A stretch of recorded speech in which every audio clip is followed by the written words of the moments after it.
Ингээд ихний мэдээг хүргэе. За инх тайвны өргөнчлөөний автобусны буудлуудыг хаасан тул нийтийн тээвэр 1-р игнэнд төр зогсож зорчигчоо суулгаж буулгахаар болжээ. Ингэснээр нийтийн тээврийн төр зогсоолд автомашин тавьж хөдөлгөөнд саад учруулдаг байдал харилна гэж албаныхан үзсэн байна. НТВ-ийн сурвалжлах баг Мөнгөн Завьяагийн автобусны буудлаас мэдээллийг хүргэж байна. Тэгэхээр за өмнө нь бол автобусны буудлын карма хэсэгт жижиг тэргүүд бол зорчигчоо буулгаж суулгахдаа ийшээ төр зогсоож за жолооч нь бол аваараа татаад машинаасаа бууж явах зэрэг тохиолдлууд бол түгээмэл анзаарэгддэг байсан. За харин одоо карма хэсгийг ингэж битүүлж өгснөөр нийтийн тээвэр бол чигээрээ шулуун явж ирээд 1-р игнэнд зогсож зорчигчоо буулгаж суулгах ийм одоо зохицуултыг хийж байгаа юм. За ингэснээр замын хөдөлгөөний ачаалтаа саад учруулдаг нөхцөл байдлууд арилна гэж албаныхан үзэж байна. Карма болохоор одоо яг аль төрүүлж ингэ явсан ирээд зогсно. Кармандаа зогсно. Дараагийн хатус нь болохоор нөгөөдгөө хашаа зогсоод кармаа яагаад 1-р ингэ кармаага бүр ингэ хагаад улам илүү төвчрүүлдэг байсан. Ерөн бол одоо яг ирсэн дараалалаараа л цувaalцсоол ерөн бол одоо биеийнхээ урдуур гарна гэсэн ойлголт байхгүй.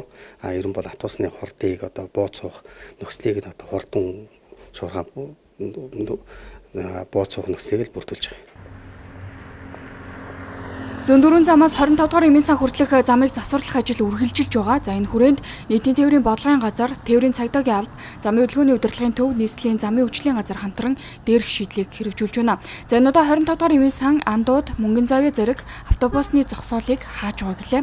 За ингэснээр нийтийн тээврийн жолооч нарт энэ шийдэл хэрхэн мэдрэгдэж байгаа болохыг асуухад энэ ер нь амар л да автобусны карманд жижиг тэрэгнүүд ороо зогсчдөг болохоор айгу хэцүү байдаг гэсэн чинь жижиг тэрэг зогсохгүй болохоор амар бид нэр өнөө буулгаал суулгаал чөлөөтэй явж байна. Энэ бол ер нь зөв гэж бодож байна. Та нарыг байхгүй чинь мод ирээд зогсноо гэж байна. Зүгээр өөрчлөлт. Баг энэ чинь баг саад болж. Бидний чи тойрж гарах нь бүгсэнд байгаа машин дүрч боо юм болд шүү дээ. Тэр мэрийг зохицуулахгүй шал өөр юм. Энэ бол дэмэлэх гэж бодсон юм. Энэ ярь зүгээр юм бэлээ жижиг тэрэг зогсоод байхгүй. Одоогондор чөлөөтэй явал энэ орой үдшилтэй тэгэл зогсдгоороо зогсоол тэгэл тойрж гарах.